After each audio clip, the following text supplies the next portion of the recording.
UPSC आणि राज्यसेवा उमेदवारांसाठी सुवर्ण संधी. सहभागी व्हा स्वप्नांकन उत्तर लेखन स्पर्धेत आणि करा आपल्या भव्य यशाचे स्वप्नांकन. दिलेल्या प्रश्नाचे 250 शब्दात उत्तर लिहा आणि जिंका यूपीएससी आणि राज्यसेवा परीक्षेतील उत्तर लेखनासाठी मोफत मेंटरशिप, मोफत उत्तर लेखन कोर्स ऍक्सेस, यूपीएससी टॉपर आणि रिटायर्ड प्रशासकीय अधिकाऱ्यांकडून विशेष व्याख्याने. सहभागी होणाऱ्या उर्वरित उमेदवारांना मिळणार वैयक्तिक मार्गदर्शन, अभ्यास सामग्री आणि कोर्स फी मध्ये विशेष सवलत. सहभागी होण्यासाठी डिस्क्रिप्शन मधील लिंकला भेट द्या. Good morning everybody.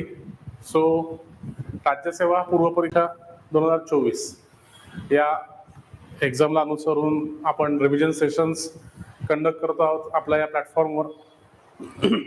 तर आज एक महत्त्वाचा टॉपिक आपण बघणार आहोत एक्झाम पॉईंट ऑफ व्ह्यू, तो म्हणजे मॉनिटरी पॉलिसी. मॉनिटरी पॉलिसी किंवा ज्याला आपण मराठीमध्ये म्हणतो मौद्रिक धोरण. आता तुम्हाला सगळ्यांना माहिती असेल की मौद्रिक धोरण हे प्रत्येक देशाची जी सेंट्रल बँक आहे किंवा भारताच्या केसमध्ये RBI, reserve bank of India, तर या रिझर्व्ह बँकेच्या माध्यमातून मौद्रिक धोरण किंवा मॉनिटरी पॉलिसी राबवली जाते. आता ह्या मॉनिटरी पॉलिसीचा रोल काय असतो हे आपल्याला समजून घ्यायचं आहे आणि महत्त्वाचे मुद्दे जे आपल्याला एक्झाम पॉईंट ऑफ व्ह्यूनी इम्पॉर्टंट आहेत ते आपण आजच्या लेक्चरमध्ये बघणार आहोत. सो मौद्रिक धोरण किंवा मॉनिटरी पॉलिसीचा सगळ्यात केंद्रीय उद्देश असतो तो म्हणजे अर्थव्यवस्थेमध्ये मनी सप्लाय किंवा पैशाचा पुरवठा किंवा चलन पुरवठा कंट्रोल करणे. मग आता हे करण्यासाठी RBI कडे वेगवेगळ्या प्रकारचे टूल्स असतात किंवा उपकरणं असतात. त्याला 2 भागामध्ये आपण विभागला आहे. RBI कडे जे टूल्स आहेत त्याला आपण 2 भागामध्ये विभागलेला आहे. सो RBIचे जे टूल्स आहेत, 2 प्रकारचे टूल्स RBI कडे असतात. एक म्हणजे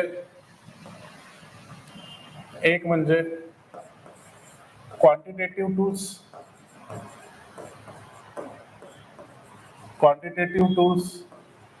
आणि दुसरा म्हणजे क्वालिटेटिव्ह टूल्स. क्वांटिटेटिव्ह टूल्स आणि क्वालिटेटिव्ह टूल्स. आता क्वांटिटेटिव्ह टूल्स म्हणजे काय की ज्याच्यामधून अर्थव्यवस्थेतून जो पैशाचा पुरवठा आहे, चलनाचा पुरवठा आहे, त्याची क्वांटिटी बदलली जाते. आणि क्वालिटेटिव्ह टूल्स म्हणजे मार्केट जे आहे किंवा मनी मार्केट जे आहे त्याच्यामध्ये त्या मनी मार्केटला रेग्युलेट केलं जातं की पैसा कशा पद्धतीने मार्केटमध्ये ओतला जातो आहे, पैसा कशा पद्धतीने मार्केटमधून बाहेर काढला जातो आहे, या पैशाची जी फ्लोची डिरेक्शन आहे ती त्याच्यामध्ये चेंज केली जाते. अशा पद्धतीने क्वांटिटेटिव्ह आणि क्वालिटेटिव्ह हे 2 नियम असतात किंवा 2 उपकरण असतात. तर यापैकी जे महत्त्वाचे कन्सेप्ट्स आहेत ते म्हणजे रेपो रेट आणि रिव्हर्स रेपो रेट. हे 2 महत्त्वाचे कन्सेप्ट्स आहेत. क्वांटिटेटिव्ह जर आपण टूल्स बघितले तर क्वांटिटेटिव्ह टूल्समध्ये जर पैशाची क्वांटिटी तुम्हाला बदलायची असेल तर सगळ्यात महत्त्वाचं उपकरण म्हणजे रेपो रेट. आता रेपो रेट म्हणजे काय तुम्ही इथे बघू शकता की it is the short term lending rate at which RBI lends money to its clients. आता रेपो रेट बद्दल जर तुम्हाला महत्त्वाच्या गोष्टी लक्षात ठेवायच्या आहेत तर तिची डेफिनेशन अगदी शॉर्ट मध्ये लक्षात घेणं खूप गरजेचं आहे की रेपो रेट काय आहे. Short term lending rate at which RBI lends money to its clients. आता ही रिझर्व्ह बँक ऑफ इंडिया आहे. आता RBIचे क्लायंट कोण आहेत? ज्या इतर बँका आहेत देशातल्या, इतर कमर्शियल बँका आहेत देशातल्या, त्या RBIच्या क्लायंट आहेत. आता जर या बँकेंना लोन पाहिजे असेल तर त्या कोणाकडून घेतील? RBI कडून घेतील, रिझर्व्ह बँक ऑफ इंडिया कडून घेतील. आता जर या बँकांना लोन पाहिजे असेल तर त्यासाठी काहीतरी तारण ठेवावं लागतं. ठीक आहे, आपण डायरेक्ट RBI कडे असं जाऊ शकत नाही की आम्हाला लोन पाहिजे, लोन द्या. त्यासाठी काही ना काही तारण ठेवणं खूप गरजेचं आहे. काय ठेवलं जातं तारण? तर या बँकांना RBI कडे गव्हर्नमेंट बॉन्ड्स, गव्हर्नमेंट सिक्युरिटी हे तारण म्हणून ठेवावं लागतं. आणि जेवढे गव्हर्नमेंट बॉन्ड्स हे तारण म्हणून ठेवले जातात तेवढंच लोन RBI या बँकांना देतं. म्हणजे काय की कुठल्याही बँकेला जर RBI कडून कर्ज घ्यायचं असेल तर गव्हर्नमेंट बॉन्डच्या स्वरूपामध्ये त्या बँकांना आरबीआयकडे तारण ठेवावं लागतं आणि जेवढे गव्हर्नमेंट बॉन्ड आरबीआयकडे तारण ठेवले जातात तेवढंच लोन हे या बँकांना दिलं जातं. आता याच्यात उदाहरणार्थ असं आहे की जर या बँकेला 100 करोड रुपयाचं लोन पाहिजे असेल तर 100 करोड रुपयाचे गव्हर्नमेंट बॉन्ड्स हे आरबीआयकडे तारण ठेवावे लागतील. त्याच परिस्थितीमध्ये या बँकेला आरबीआय कडून 100 करोड रुपयाचं लोन मिळणार आहे. सो अशा पद्धतीने हा रेपो रेट आहे. ठीक आहे. आता रेपो रेटवर कशा पद्धतीने प्रश्न येऊ शकतो हे आपल्याला बघायचं आहे. पुढे चालूयात. आता रेपो रेट वर प्रश्न असा येऊ शकतो की रेपो रेट वाढवल्याने काय होतं आणि रेपो रेट कमी केल्याने काय होतं. आता या केसमध्ये आता उदाहरणार्थ रेपो रेट वाढवला तर काय परिस्थिती उद्भवते आणि रेपो रेट कमी केल्यावर काय परिस्थिती उद्भवते. आता या डायग्राम मध्ये तुम्ही बघू शकता की जर रेपो रेट वाढवला जातो आहे. आता repo rate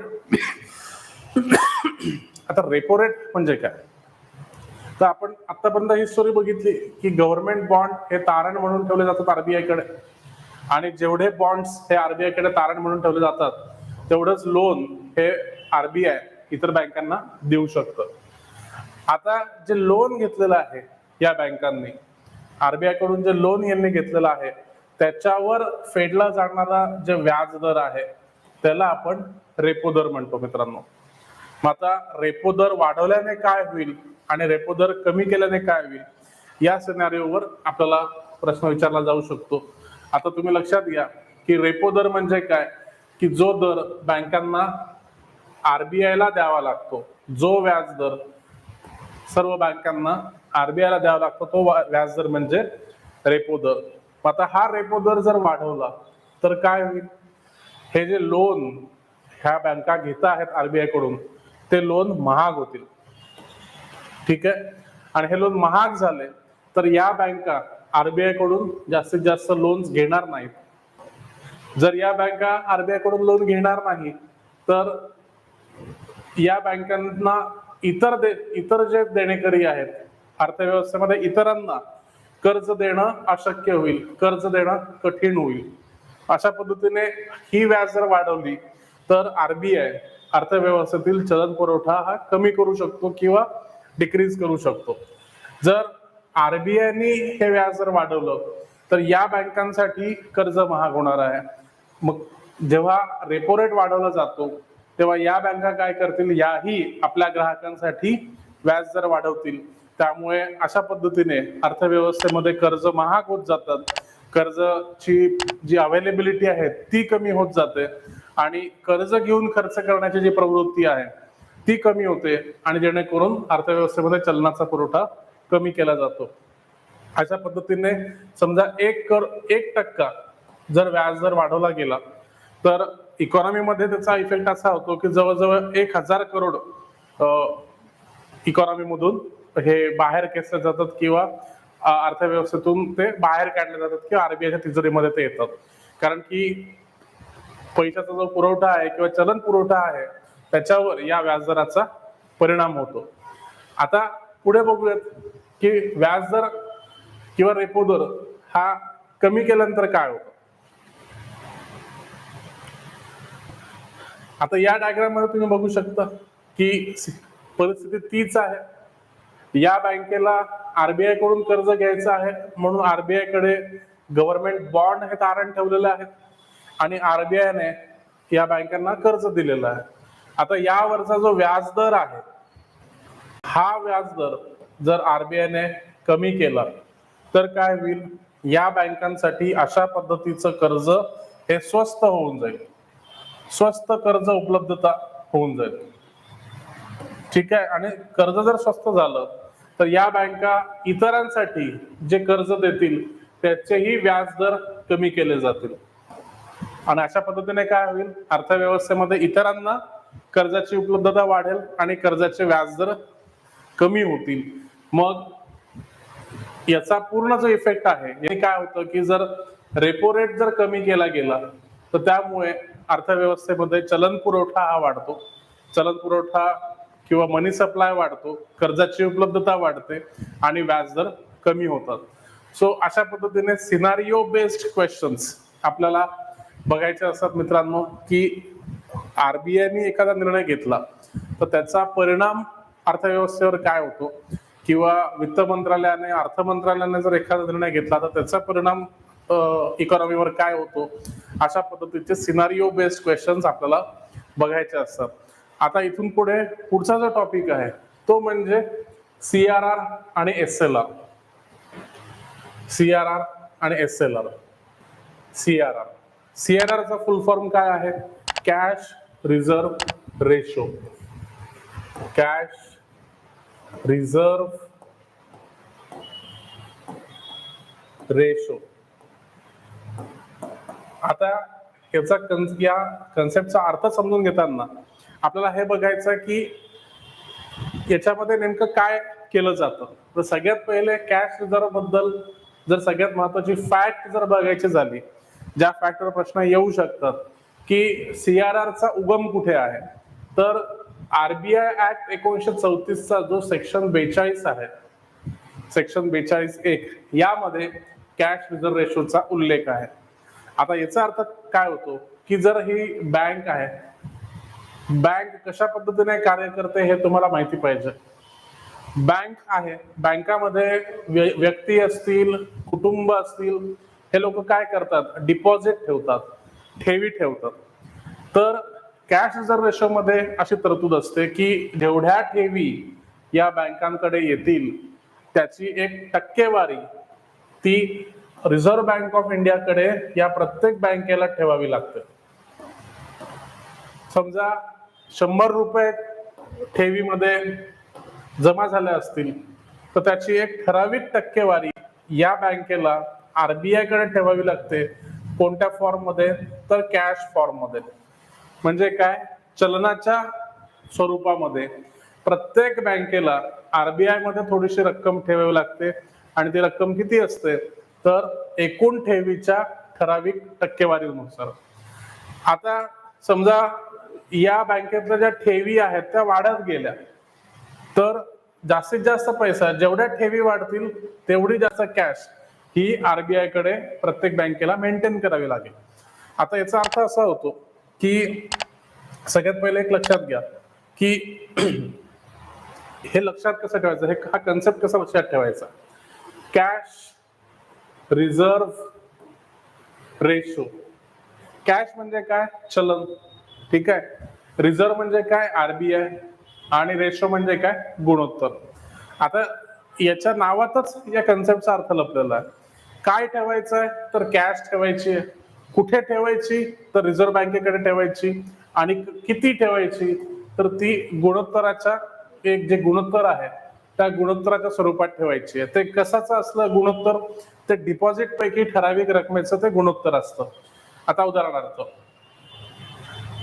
cash reserve ratio जर आपण कन्सिडर केला 3% आहे उदाहरणार्थ, तर याचा अर्थ काय की प्रत्येक 100 रुपयामागे या बँकेकडे 100 रुपये आले की त्या प्रत्येक 100 रुपयामागे प्रत्येक बँकेला रिझर्व्ह बँकेकडे 3 रुपये ठेवावे लागतील.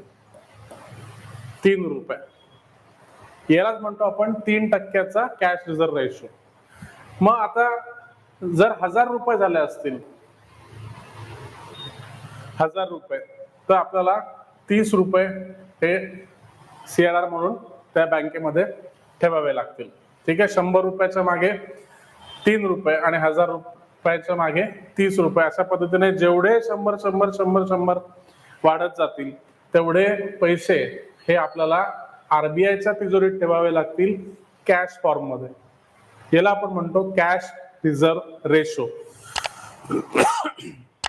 आता कॅश रिझर्व रेशो यांनी सुद्धा अर्थव्यवस्थेमधली जी चलन व्यवस्था आहे किंवा चलनाचा जो पुरवठा आहे किंवा कॅश फ्लो आहे तो कंट्रोल केला जातो. कशा पद्धतीने कंट्रोल केला जातो की जर CRR आपण वाढवला, उदाहरणार्थ मी तुम्हाला CRR च्या लिमिट्स दाखवतो इथं. CRR कमीत कमी किती असू शकतं आणि जास्तीत जास्त किती असू शकतं. नरसिंहन समिती बनवली होती, तुम्हाला सगळ्यांना माहिती असेल. 1992 मध्ये नरसिंहन प्रथम समिती आणि 1997 मध्ये नरसिंहन द्वितीय समिती, या दोन्ही समितींच्या शिफारसीनुसार बँकिंग प्रणालीमध्ये आपण भरपूर बदल केले. तर या दोन्ही समितींच्या शिफारसीनुसार जे CRR चे लिमिट्स आहेत ते किती आहेत, तर कमीत कमी CRR किती असू शकतो, कमीत कमी CRR किती असू शकतो 3%, आणि जास्तीत जास्त CRR किती असू शकतो 15%. मग अशा पद्धतीने जर आपण कन्सिडर केलं की CRR समजा आता 5% आहे, तर काय होईल, या प्रत्येक डिपॉझिटच्या मागे 5% अमाऊंट या प्रत्येक बँकेला RBI कडे ठेवावी लागेल. मग उद्या जाऊन समजा आता या बँकेकडे समजा 1000 रुपये आहे, तर CRR किती मेंटेन करावं लागेल, 5% प्रमाणे 50 रुपये हा CRR मेंटेन करावा लागेल. ठीक आहे. जर आता 5%चा 10% केला CRR, ठीक आहे, कमीत कमी CRR किती असू शकतो 3%, आणि जास्तीत जास्त CRR किती असू शकतो 15%. 3%ला आपण काय म्हणतो फ्लोअर, म्हणजे जो सगळ्यात कमी दर असतो त्याला आपण फ्लोअर म्हणतो, आणि सर्वाधिक जो दर असतो त्याला आपण सिलिंग म्हणतो. मग आता 5%वरून आपण CRR वाढवला आणि तो 10% केला, तर याचा अर्थ काय की या 1000 रुपयापैकी आता 100 रुपये अजून 50 रुपये ऍड करावे लागतील, आणि एकूण 100 रुपये RBI कडे जमा करावे लागतील कॅश फॉर्म मध्ये. तर या कन्सेप्टला आपण म्हणतो कॅश रिझर्व्ह रेशो. प्रत्येक बँकेला आपल्या डिपॉझिट मधली एक ठराविक रक्कम रिझर्व्ह बँकेकडे ठेवावी लागते कॅश फॉर्म मध्ये किंवा चलन स्वरूपामध्ये. जेवढं कॅश रिझर्व्ह रेशो वाढेल तेवढं या बँकांची जी अवस्था आहे, म्हणजे आता बँका काय करतात, जास्तीत जास्त ठेवी स्वीकारतात आणि त्या ठेवींमधून जास्तीत जास्त कर्ज देतात, बरोबर. तर जेवढा CRR वाढवला जाईल तेवढी कर्ज वाटपाची क्षमता ही बँकेची कमी कमी होत जाईल. ठीक आहे. तर त्यामुळे बँकेमध्ये चलन पुरवठा रेग्युलेट करण्यासाठी रिझर्व्ह बँका या CRRचं टक्के कमी जास्त करतात. पुढचा कन्सेप्ट आपण बघूयात, statutory liquidity ratio. Statutory liquidity ratio, आता याचा उगम कुठे झाला हे तुम्ही लक्षात घ्यायचं आहे. तर बँकिंग रेग्युलेशन ऍक्ट 1949 चा सेक्शन 24, आपण CRR चा उगम बघितला होता. RBI ऍक्ट 1934 चा सेक्शन 42(1). सेक्शन 42 हा CRR साठी आणि सेक्शन 24 हा SLR साठी. आता SLR काय आहे, तर याच्यामध्ये आणि CRR मध्ये जास्त फरक नाहीये, थोडाफार प्रमाणामध्ये हे दोन्ही कन्सेप्ट सारखे आहेत. पण एक फरक आपल्याला लक्षात घ्यायचा आहे की ज्या काही बँका देशात काम करत आहेत या प्रत्येक बँकेला CRR आणि SLR हा मेंटेन करावा लागतो. CRR आपण बघितला आहे की ठेवींपैकी किंवा डिपॉझिट पैकी एक ठराविक अमाऊंट प्रत्येक बँकेला RBI कडे ठेवावी लागते कॅश फॉर्म मध्ये. आता SLR म्हणजे काय की प्रत्येक बँकेला ज्या काही ठेवी आहेत त्या ठेवींपैकी एक ठराविक अमाऊंट गव्हर्नमेंट बॉन्ड मध्ये, गव्हर्नमेंट बॉन्ड किंवा गव्हर्नमेंट रोखे जे आहेत त्यांच्यामध्ये इन्व्हेस्ट करावे लागतं. ठीक आहे. कोणत्या फॉर्म मध्ये, गव्हर्नमेंट बॉन्ड फॉर्म मध्ये. प्रत्येक बँकेला आपल्या डिपॉझिट पैकी एक ठराविक रक्कम कुठे गुंतवावी लागते, गव्हर्नमेंट बॉन्ड कडे. आणि ते गव्हर्नमेंट बॉन्ड कुठे ठेवायचे असतात, ते स्वतःकडेच ठेवायचे असतात.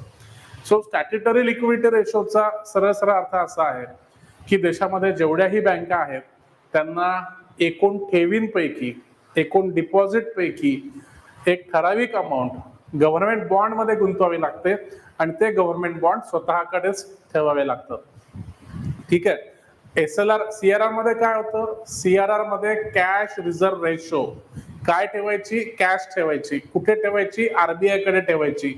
कोणत्या प्रमाणात ठेवायची, तर डिपॉझिट पैकी ठराविक प्रमाणात ठेवायची. आता SLR म्हणजे काय, तर स्टॅट्युटरी लिक्विडिटी रेशो याच्यामध्ये डिपॉझिट पैकी काही पैसा गव्हर्नमेंट बॉन्ड मध्ये गुंतवायचा आणि ते बॉन्ड कोणाकडे ठेवायचे तर ते स्वतःकडे ठेवायचे. इमर्जन्सी कंडिशनला फेस करण्यासाठी, इमर्जन्सी सिच्युएशनला फेस करण्यासाठी आपण स्टॅट्युटरी लिक्विडिटी रेशो मध्ये पैसा गुंतवत असतो. आणि हे नियम कोण सादर करतं तर आरबीआय सादर करतं. आणि कशानुसार बँकिंग रेग्युलेशन ऍक्ट 1950 सेक्शन 24 अनुसार. सो अशा पद्धतीने आपला कन्सेप्ट समजून घ्यायचा आहे आणि कन्सेप्टचे अर्थ काय होतात हे समजून घ्यायचे आहेत. आता बघा एसएलआरच्या लिमिट्स किती आहेत. जसं आपण सीआरआरच्या लिमिट्स बघितले तसं एसएलआरच्या लिमिट्स किती आहेत. नरसिम्हन कमिटी 1992 आणि 1997 या नरसिम्हन समितीने सांगितलं की कमीत कमी एसएलआर चा दर असेल 25% आणि जास्तीत जास्त दर असू शकतो 40%. आणि आरबीआय एसएलआर चा जो दर आहे तो कमी जास्त करू शकतं, परंतु या लिमिट मध्ये राहूनच. म्हणजे एसएलआर चा दर 25% पेक्षा खाली राहू शकत नाही किंवा एसएलआर चा दर 40% पेक्षा जास्त असू शकत नाही. तर पुन्हा एसएलआर म्हणजे काय की ज्या काही ठेवी या बँकांकडे येतात त्या ठेवींपैकी एक ठराविक रक्कम प्रत्येक बँकेला गव्हर्नमेंट बॉन्ड मध्ये गुंतवावी लागते. आणि ते गव्हर्नमेंट बॉन्ड कोणाकडे ठेवायचे असतात ते बँकेला स्वतःच कडे ठेवायचे असतात. पुढचा कन्सेप्ट बघूयात. एसएलआर चे लिमिट्स असे का ठरवले गेले आणि हळूहळू नरसिम्हन समितीने सांगितलं की एसएलआर चे लिमिट्स कमी करा, एसएलआर चे दर कमी करा. आपण जर थोडीशी पार्श्वभूमी बघितली, ऐतिहासिक पार्श्वभूमी बघितली तर 1991-92 पर्यंत आपल्याकडे बंद अर्थव्यवस्था होती. खाजगी क्षेत्र खूप कमी होतं आणि कारण त्याला सरकारी क्षेत्रातल्या कंपन्या जास्त होत्या. त्याच्यामुळे एक इफेक्ट आपल्याला अर्थव्यवस्थेमध्ये पाहायला जायचा, क्राउडिंग आउट इफेक्ट. अर्थव्यवस्थेमध्ये हा कन्सेप्ट आपल्याला वारंवार पाहायला मिळायचा 1991-92च्या अगोदर. 1991-92च्या अगोदर याला आपण म्हणतो crowding out effect. Crowding out effect म्हणजे काय की शासन आहे, हे भारतीय शासन आहे, भारतीय सरकार आहे. भारतीय सरकार दोन प्रकारे लोन घेतं. एक म्हणजे एक्सटर्नल लोन, बाह्य कर्ज, आणि दुसरं म्हणजे इंटरनल लोन, आंतरिक कर्ज. ठीक आहे. मग आता 1991-92च्या अगोदर काय व्हायचं की केंद्र सरकार जे सगळ्यात जास्त लोन घ्यायचं देशातून, देशामध्ये सगळ्यात मोठा कर्ज घेणारा जो प्लेयर होता तो होता केंद्र सरकार.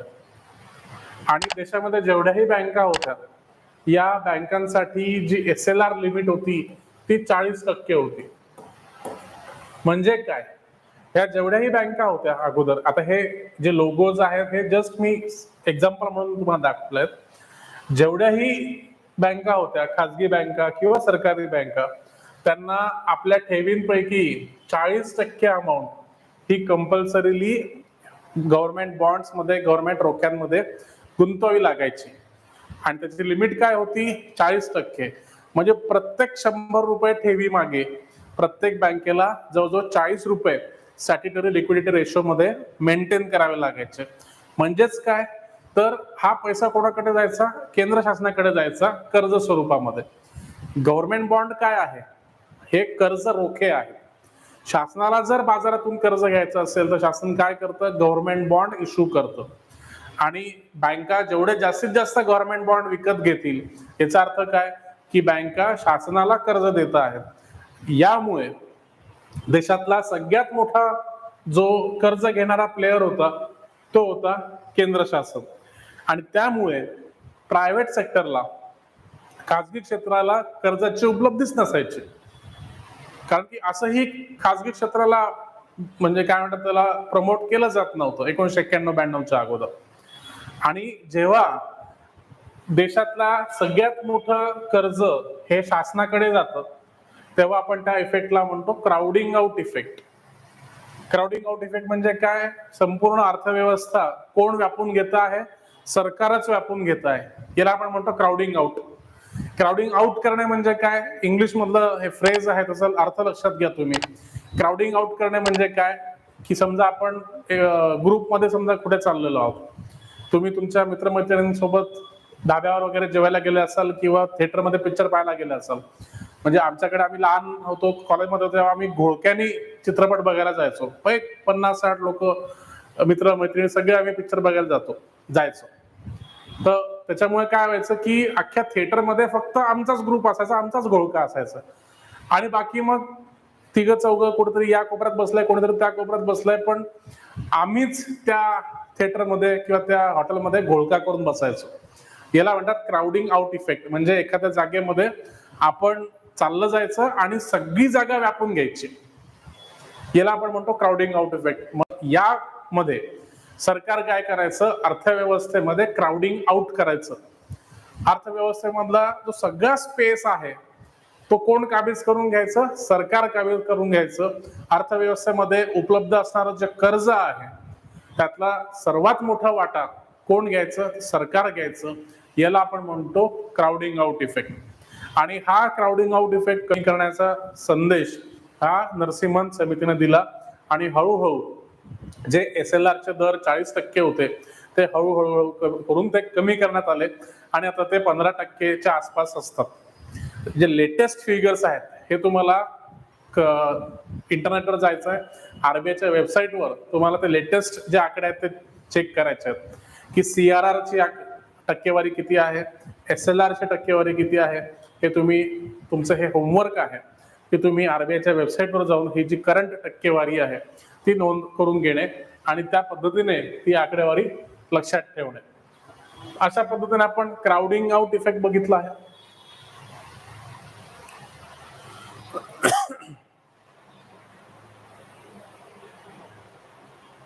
पुढचा जो कन्सेप्ट आहे मित्रांनो हा आहे LCR. Liquidity coverage ratio. आता हा कन्सेप्ट काय म्हणतो बघा, हा आला कुठून आहे आणि याचा उगम काय आहे हे तुम्ही लक्षात घ्या.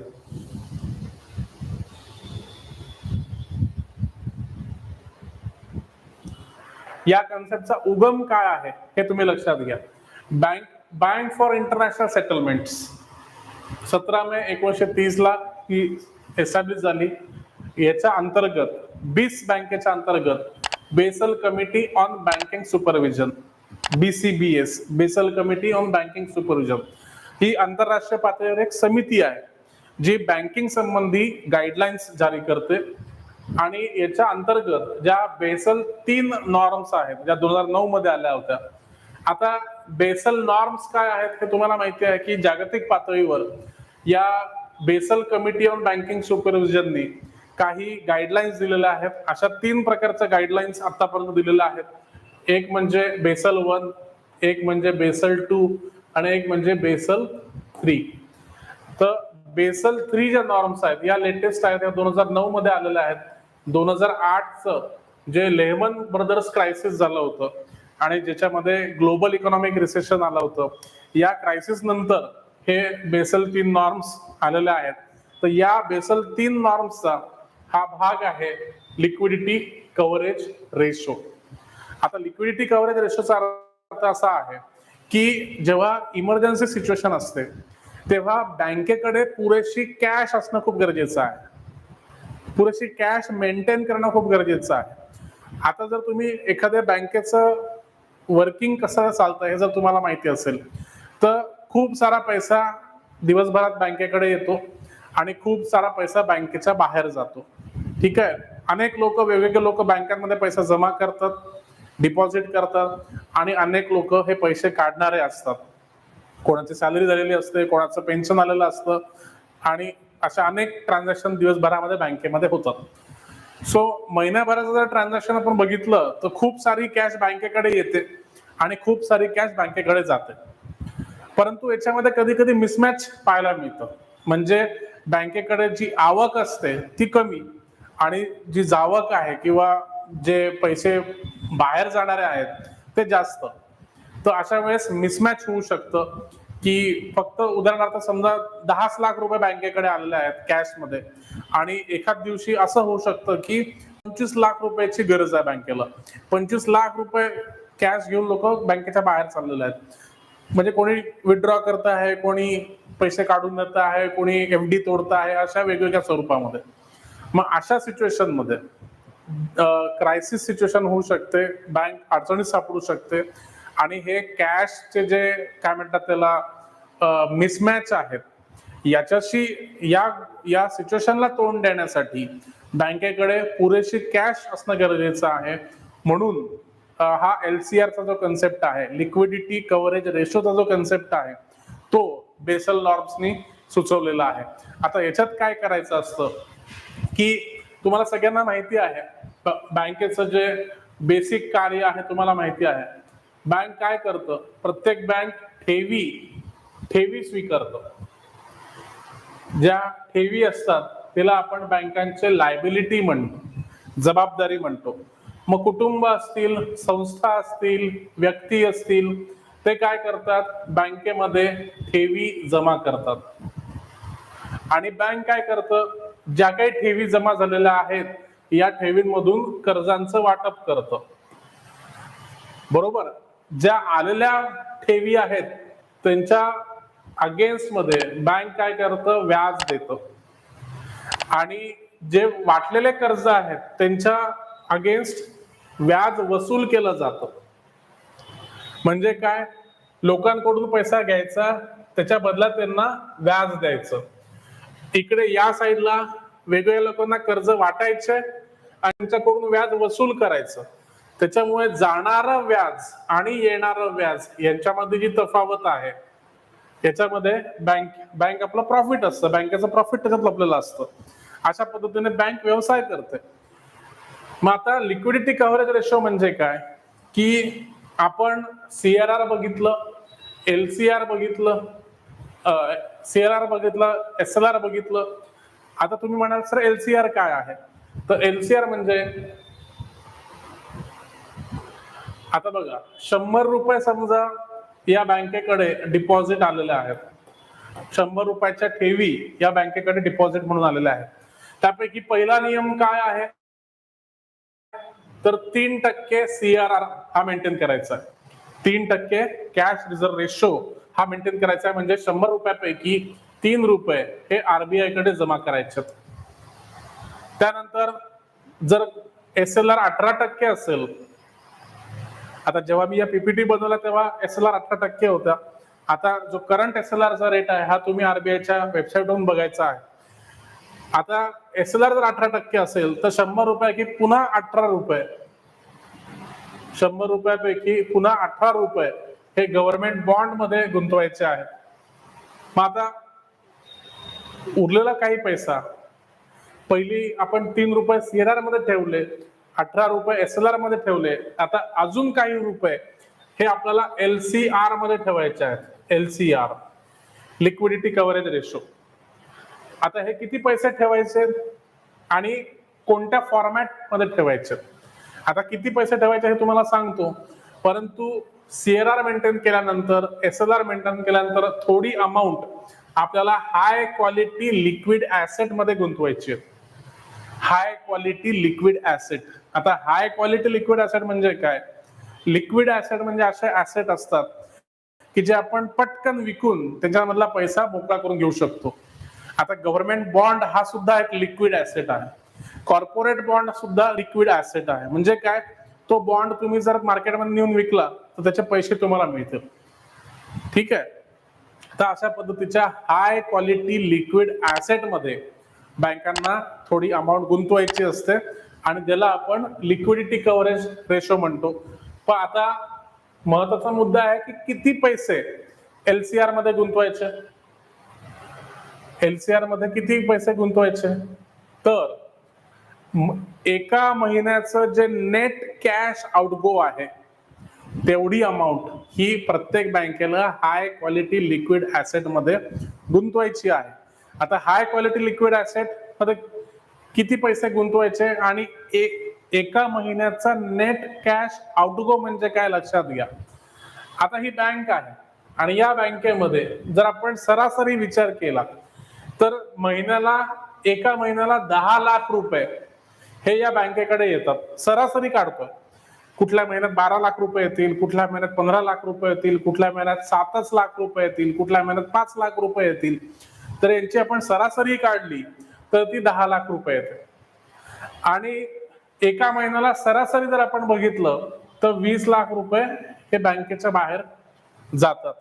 मग अशामुळे जर इमर्जन्सी सिच्युएशन मध्ये काय होऊ शकतं की 20 लाख चाललेले आहेत आणि 10 लाख येत आहेत, तुटवडा किती रुपयाचा पडू शकतो, तर 10 लाख रुपयाचा तुटवडा पडू शकतो.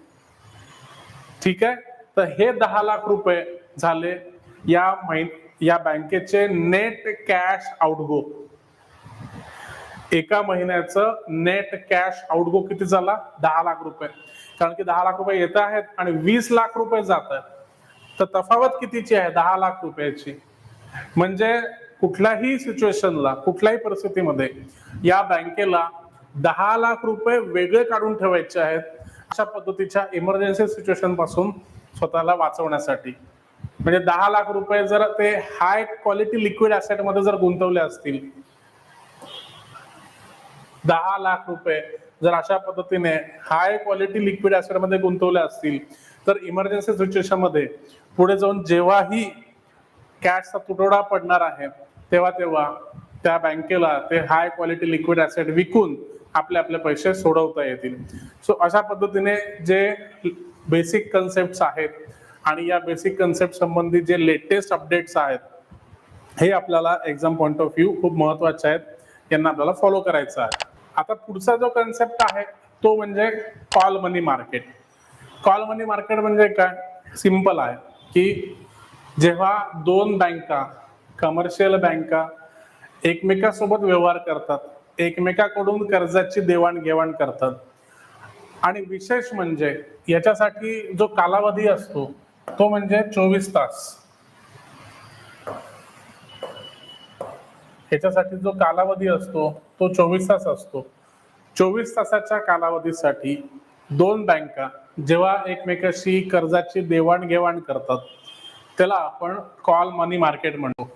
ठीक आहे, ज्या बाजारामध्ये दोन बँका, खाजगी बँका म्हणा, सरकारी बँका म्हणा, या 24 तासासाठी कर्जाची देवाणघेवाण करतात, अशा बाजाराला आपण कॉल मनी मार्केट असं म्हणतो. आता कॉल मनी मार्केटचा अर्थ काय की कॉल मनी, आता तुम्ही इमॅजिन करा की शॉर्ट नोटीसवर जर तुम्हाला पैसे पाहिजे असतील तर आपण काय करतो, आपण आपल्या मित्राला फोन करतो, अरे मला जरा अर्जंट काम आहे, मला 5,000 रुपये पाहिजे, मला 10,000 रुपये पाहिजे.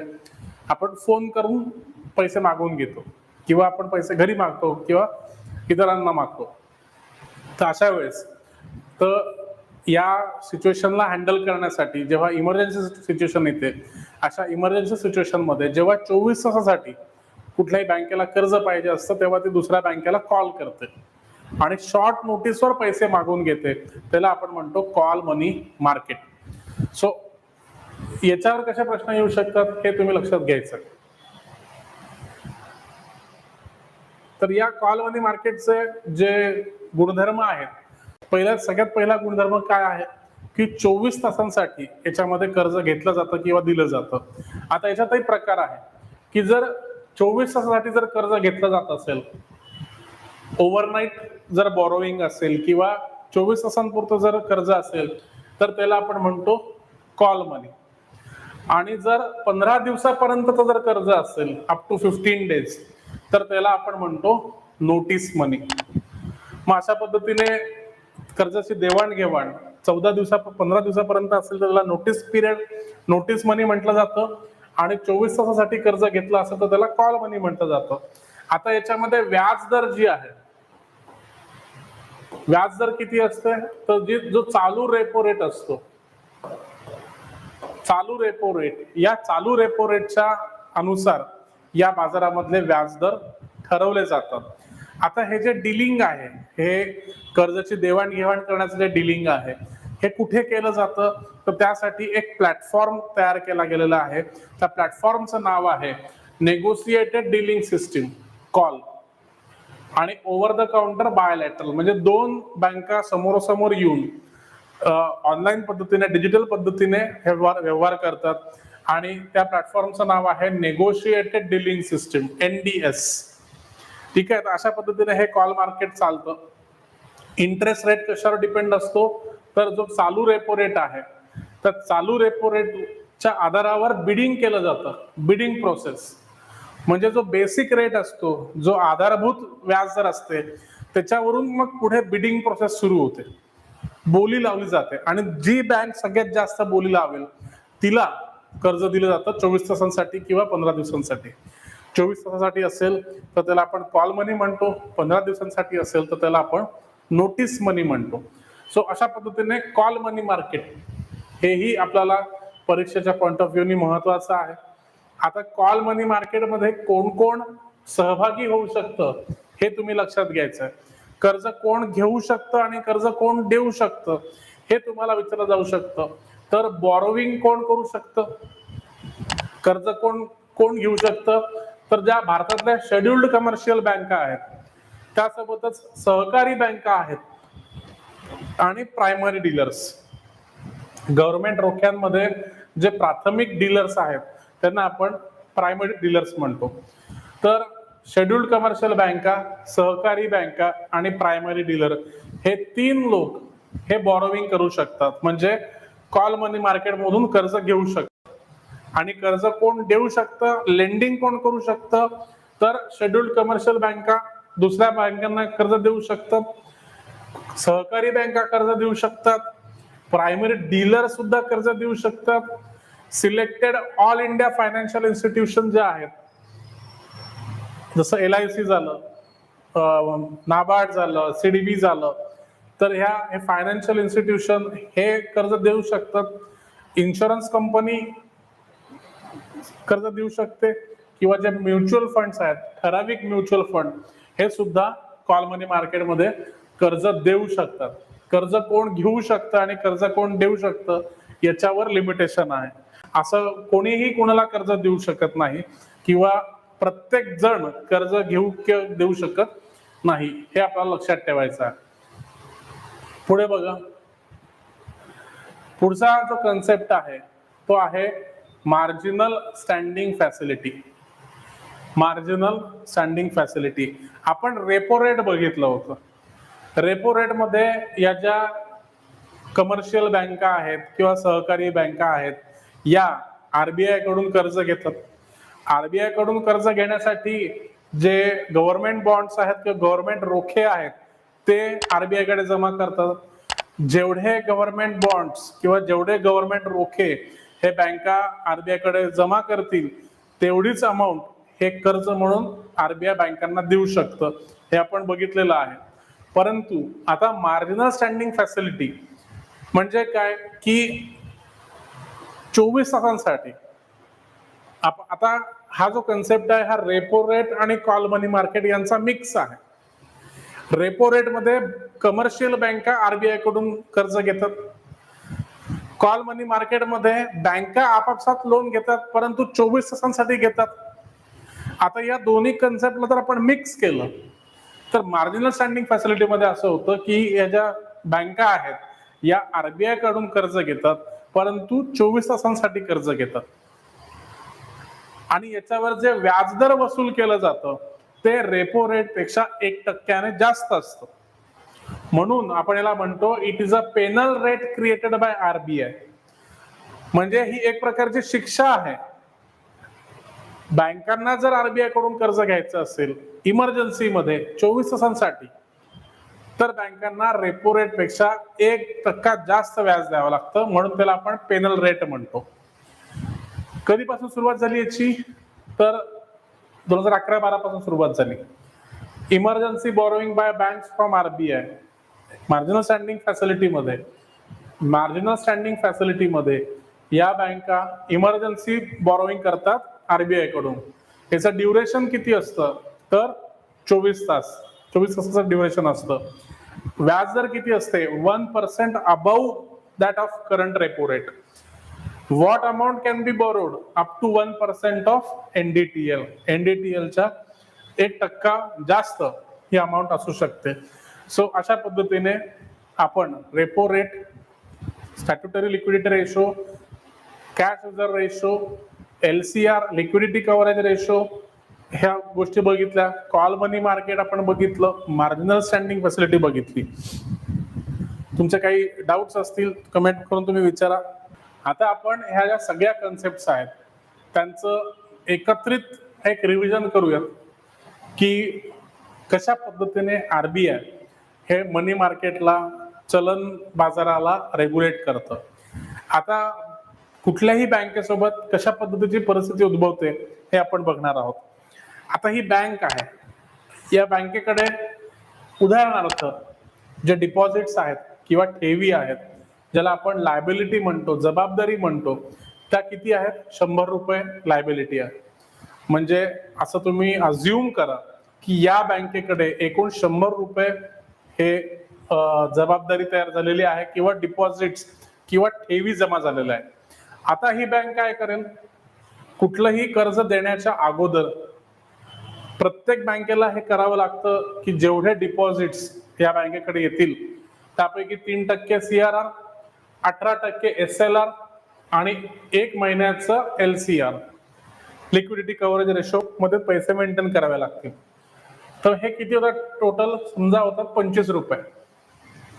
म्हणजे या बँकेकडे 100 रुपये आलेत ठेवी म्हणून, परंतु ही बँक 100 रुपये सगळेच पैसे ही कर्ज देऊ शकत नाही. या 100 रुपयापैकी 25 रुपये हे वेगवेगळे रेशो सॅटिस्फाय करण्यामध्ये किंवा ज्याला आपण म्हणतो प्रोव्हिजनिंग करण्यासाठी हे मेंटेन केलं जातं. 25 रुपये गेले, 100च्या 100 आपण वापरू शकत नाही, 100 पैकी 25 रुपये प्रोव्हिजनिंग मध्ये गेले. मग आता उरले किती? 75 रुपये उरले. आता त्या 75 रुपयाचं काय होईल? आता असं समजून घ्या की त्या 75 रुपयांपैकी या बँकेने कर्ज दिलेलं आहे, 70 रुपये कर्ज दिलं. या कर्जांना आपण काय म्हणतो? लोन म्हणतो. आणि लोन काय असतात? हे बँकेचे ऍसेट असतात. म्हणजे ही बँकेची मालमत्ता असते. कारण की मालमत्ता अशी गोष्ट असते की जी बँकेला किंवा आपल्याला उत्पन्न मिळवून देते. सो अशा पद्धतीने 70 रुपये हे कर्जामध्ये वाटप करून टाकले. मग आता बँकेकडे उरले किती? बँकेकडे उरलेले आहेत त्या 100 रुपयांपैकी फक्त आता 5 रुपये उरलेले आहेत. कारण की 25 रुपये गेले CRR, SLR आणि LCRच्या मेंटेनन्स मध्ये आणि 70 रुपयाचं कर्ज वाटप करून टाकलेलं आहे. आता बँकेकडे फक्त 5 रुपये उरलेले आहेत. दुसऱ्या दिवशी काय होतं? एक गिराईक येतो आणि तो म्हणतो की मी तुमच्या बँकेमध्ये जे डिपॉझिट केलेले पैसे आहेत, FD आहे माझी, तर मला माझ्या 20 रुपये पाहिजे. 20 रुपयांची FD. एक साधारण एक एक्झाम्पल म्हणून तुम्हाला सांगतोय की 20 रुपये FD मध्ये आहेत, ते पैसे मला पाहिजे. असा हा हजर झाला. पण आता बँकेची अवस्था तुम्हाला माहिती आहे की बँकेकडे फक्त 5 रुपये आहेत. बँक आता याला 20 रुपये देऊ शकते का? तर नाही देऊ शकत. मग आता बँकेकडे एक ऑप्शन आहे की हे जे LCR आहेत, हे जे बॉन्ड आहे हे मोडू शकतं किंवा SLR हे पैसे मोडू शकतं. परंतु सहसा आपण या सेफ्टीला इतक्या लवकर हात नाही घालत. कारण की एकदा हे जर आपण मोडलं आणि उद्या अजून दुसरा गिऱ्हाईक तयार झाला तर आपण काय करणार? तर यासाठी आता बँकेकडे ऑप्शन्स काय आहेत? बँकेसमोर कोणते कोणते ऑप्शन्स आहेत तुम्ही लक्षात घ्या. पहिला ऑप्शन आहे बँकेकडे रेपो विंडो मधून कर्ज घेणे. रेपो विंडो म्हणजे काय की रेपोचा एक ऑप्शन आहे की रिझर्व्ह बँकेकडून जो रेपो रेट आहे, रेपो प्रणाली आहे, त्याच्यामधून कर्ज घ्यायचं. त्याच्यावर व्याज किती द्यावं लागेल? जो करंट रेपो रेट आहे तेवढं द्यावं लागेल.